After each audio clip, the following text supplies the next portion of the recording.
Welcome to my channel. आज मैं लेकर आई हूँ क्लास 12 इंग्लिश फ्लेमिंगो का first chapter the last lesson. Chapter तो फर्स्ट है लेकिन लेसन लास्ट है। तो इसकी जो ऑथर है वो अल्फोंसो डॉडेट है। इनकी बर्थ डेट है 1840 and the date date is 1897। Alfonso Daudet थे एक फ्रेंच नॉवलिस्ट और एक शॉर्ट स्टोरी राइटर भी। इन्होंने अपनी इस कहानी में फ्रांसो और रशियन की वॉर के बारे में बताया है कि इसमें इनके साथ क्या हुआ था, इनकी स्टोरी क्या थी, ये कैसे अपना समय बिता रहे थे। तो मैं इसमें आपको लाइन बाय लाइन डिक्टेट करूँगी, ध्यान दीजिएगा।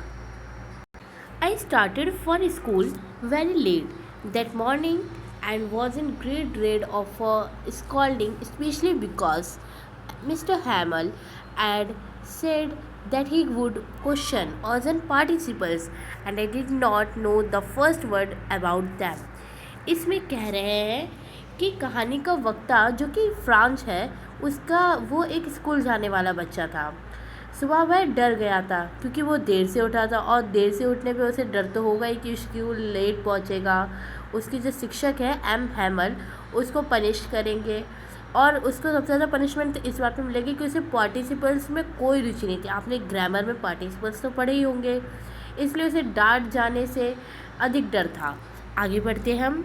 For a moment I thought of running away and spending the day out of doors. It was warm, so bright. The birds are chirping at the edge of woods and in the open field back of the sawmill the Russian soldiers were drilling.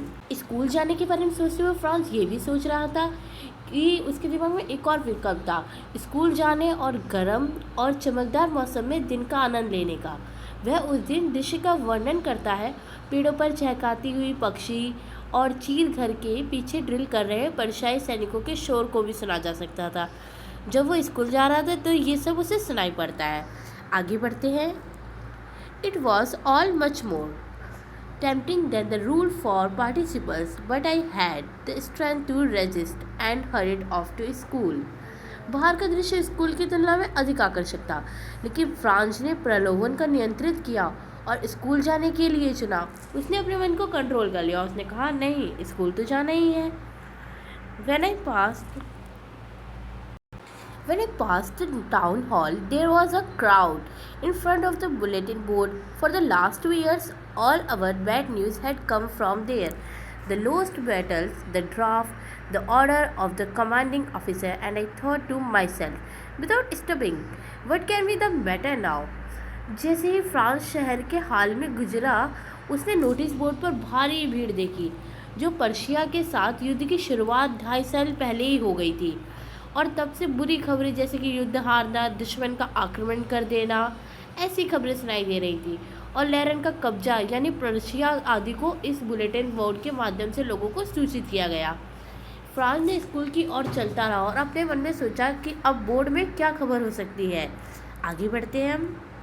Then as I hurried by as fast as I could go, the blacksmith master who was there with his apprentice reading the bulletin called after me, "Don't go so fast, Bob. You will get to your school in plenty of time." जैसे ही वो school की ओर तेज़ी से चला, वहाँ एक लोहार जो खबर पढ़ रहा था और अपने प्रशिक्षक के बारे में पीछे से क्रेच के पास आया और कहा कि उसे इतनी जल्दी जाने में क्यों है, क्योंकि उसके पास स्कूल जाने के लिए बहुत समय है। I thought he was making fun of me and reached M. Hammer little garden all out of breath. France ने सोचा कि लोहार उसका मजाक उड़ा रहा है। जब आप भी लेट होते हैं और आपसे कोई ऐसे बोले तो आपको तो यही लगेगा। वह पहले से स्कूल के लिए बहुत देर हो रही थी। जब फ्रांस स्कूल के बगीचे में पहुंचा, वह तेज़ी से चलता गया। Usually, when school began, there was a great bustle, which could be heard out in the street. The opening and the closing of desks, lesson repeated in unison, very loud, with our hands over our ears to understand. France ने morning में school में सामान्य दृश्य का वर्णन किया। Desk के हिलने में बहुत शोर पैदा होता है, बच्चे अपने पाठ दोहराते हैं और अध्यापक को फूटों को बच्चों पर मारना। लेकिन उसे जब वो क्लास में पहुंचा, उसे ऐसी कोई आवाज़ नहीं आ रही थी। Better and the teacher great ruler rapping on the table, but now It was all so still. I had counted on the commotion to get to my desk without being seen. But of course, the day everything had to as quiet as Sunday morning. वह दिन असामान्य था क्योंकि school से ऐसी कोई आवाज़ नहीं आ रही थी। ऐसा लगता था कि स्कूल बंद था क्योंकि हर रविवार सुबह हुआ करता था। फ्रांस ने योजना बनाई थी कि वह हंगामे के तहत कवर अंदर चला जाएगा, लेकिन ऐसा तो संभव ही नहीं था। जब कोई क्लास में शोर ही नहीं था तो जो अंदर जाएगा तो हर कोई इसे देख लेगा। Through the window, I saw my classmates already in their places, and M. Hamel walking up and down with his terrible iron ruler under his arm. French ने अपनी कक्षा के भीतर झांका और अपने सहपाठियों को बैठा देखा, और उनके जो टीचर थे एम हैमल, उनके हाथ में एक वैसा ही रूलर देखा जिससे उन्हें बहुत डर लगता था। I had to open the door and go in before everybody. You can imagine how I blushed and how frightened I was. But nothing happened. M. Hamel saw me and said very kindly, "Go to your place quickly, little Franz. We were beginning without you." France को देर से आने पर शर्म आ रही थी और उसे teacher की डांट का भी डर था, लेकिन जब वो कक्षा में प्रवेश करता है वो हक्का बक्का रह जाता है क्योंकि उसके टीचर उसके एकदम विपरीत होते हैं। वो उसे विनम्रता से अपनी सीट पर जाने को कहते हैं कि कक्षा उसके बिना शुरू होने वाली थी, अच्छा हुआ आ गए। That was too amazing. I jumped over the bench and sat down at my desk. Not till then, when I had got a little over my fight, did I see that our teacher had on his beautiful green coat, his frilled shirt, and the little black silk cap all embroidered that he wore except on inspection and prize days. France जल्दी से अपनी seat तक पहुंचा। कुछ समय बाद जब वह डर से उबर गया, उसने देखा कि जो उसके टीचर थे वो एक अच्छी कढ़ाईदार पोशाक पहने हुए थे, और वो पोशाक सिर्फ वह उन्हीं दिन पहना करते जब उन्हें किसी चीज़ से पुरस्कृत किया जाता था या उनका कोई अच्छा मन हुआ करता, कोई अच्छा दिन होता था। यू मीन स्पेशल डेज को अपनी विशेष पोशाक देखकर वो सोचता है कि क्या कारण हो सकता है जॉस टीचर इतनी अच्छी पोशाक पहने हैं। Beside the whole school seemed so strange and solemn, but the thing that surprised me most was to see on the back benches that were always the village people sitting quietly like ourselves. Old Hansel with his three colonel hat, the former mayor and the former postmaster, and several other besides. France ने महसूस किया कि school में माहौल असामान्य और गंभीर था। इसे जोड़ने के लिए कक्षा की आखिरी बेंच पर गांव के वरिष्ठ लोगों हौसल ने कब्जा कर लिया था, जो अपनी 3 कोनों वाली टोपी, रिटायर मेयर, पोस्टमास्टर आदि ही पहने हुए थे। Everybody looked sad, and Hausser had brought an old primer, thumbed at the edges, and he held it open on his knees with his great spectacles like across the pages. वह भी सब उदास लग रहे थे। हौसर अपने पाठक को लाया था जो पुराना और फटा हुआ था। उन्होंने उसे खोला, इसे अपने घुटनों पर रखा और इस पर चश्मा लगाए थे। While I was wondering about it all, M. Hammer mounted his chair and in the same grave and gentle tone which he had used to me, said, "My children, this is the last lesson I shall give you. The order has come from Berlin to teach only German in the school of Alsace and Lorraine. The new master comes tomorrow. This is your last French lesson. I want you to be very attentive." France उलझन में था। यह जताने लगा कि उस दिन क्या हो रहा था। तब हैमल ने उन्हें बताया कि यह फ्रेंच में उनका आखिरी पाठ था, क्योंकि बर्लिन में पर्शियाओं ने आदेश दिया है कि फ्रांसीसी भाषा को अब नहीं पढ़ाया जाएगा। इसके बजाय जर्मन और लॉरेन के स्कूलों में नहीं पढ़ाया जाएगा।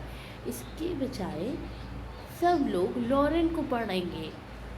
जर्मन शिक्षक अगले दिन पहुंचेंगे, और चूँकि यह फ्रेंच में आखिरी पार्ट था। वह चाहते थे कि वह ध्यान दें।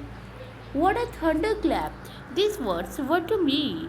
Oh, the wretches! That was what they had put at town hall.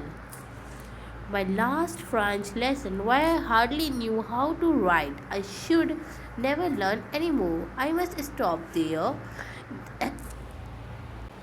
Then I must stop it. I was not learning my lesson for seeking birds' eggs or going sliding on the Saar. France ये जानकर हैरान रह गया कि वह अब कभी भी फ्रेंच नहीं सीख सकता और अब उसे टाउन हॉल के बुलेटिन बोर्ड में डाली गई ताज़ा खबर पता चलेगी। फ्रांस ने पढ़ाई के प्रति गंभीर नहीं होने और पक्षी के अंडों की शिकार में अपना समय बर्बाद करने और सार नदी में खेलने के लिए खेद व्यक्त किया। He realized his mistake. My books that had seen such a nuisance a while ago, so heavy to carry, my grammar and my history of the sands were old friend, now that I could not give up and am hammer to the idea that he was going away, that I should never see him again, made me forget all about his ruler and how cranky he was. अब तक France अपनी किताबों को एक अवांछित बोझ मानते थे, लेकिन अचानक वह उन्हें अपना सबसे इम्पोर्टेंट यानी कि सबसे प्रीशियस फ्रेंड लगने लगा, जिन्हें वे कभी नहीं छोड़ सकते थे। लेखक इस खबर को सुनने के बाद अध्ययन के प्रति फ्रांस के रवैये में बदलाव दिखा कि वह किसी भी समय फ्रेंच सीखना नहीं सकता था। खबर है कि उनके शिक्षक एम हिमल भी उस पर प्रभाव डाल रहे थे। फ्रांस उसे दूर नहीं जाना चाहता था, लेकिन उन्होंने सोचा नहीं था कि शिक्षक एक छोटा स्वभाव और सख्त होगा।